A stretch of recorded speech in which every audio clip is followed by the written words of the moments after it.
not-for-profit. Last February, our office issued a report, an extensive report on what some of the healthcare cost drivers were in Massachusetts.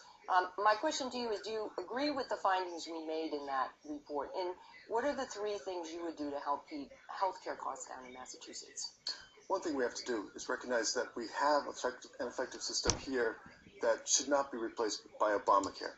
That is a system which is going to intrude, the federal government will intrude into our system and cause difficulties that we don't need to have caused. With respect to the healthcare system generally, we had an issue last week that I know we spoke of in prior debates concerning the acquisition of the Caritas healthcare system.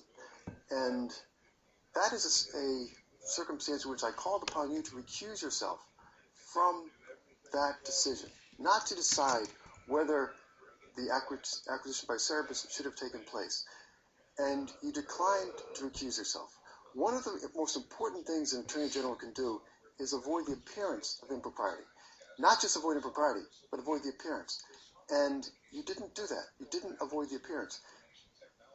And you allowed Cerebus to take over that Caritas healthcare system.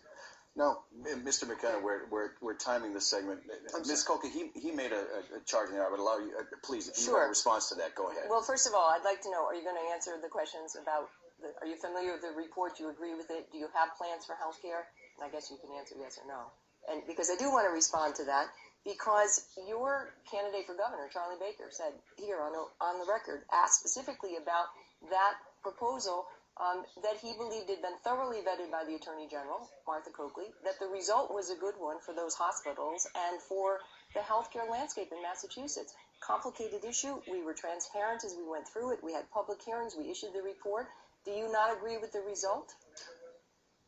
I don't agree with taking $34,000 in campaign contributions from those who would benefit most from a transaction and then failing to recuse yourself, as you did in this. My question, though, Jim, is do you disagree with the result in the Caritas project? Because that's something, as Attorney General, you would have to do.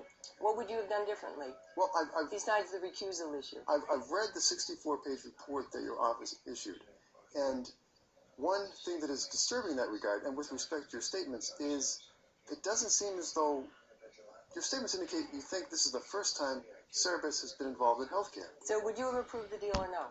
And this is not the first time they've been involved. They were the people who were involved in the management of Walter Reed Hospital in 2007, and that resulted in soldiers being...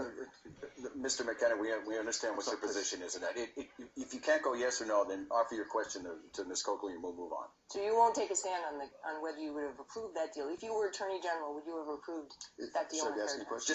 Just say yes or no. Just say yes or no. Would you, or I don't want to answer the question. You can move on to the next one. My point is that there was information that was not in the 64-page report. There was information that was not presented. The fact that the same people who ran Walter Reed Medical Center into the ground and Martha Coakley doesn't seem to know. You made that clear. Okay, great. You have a question for Ms. Coakley.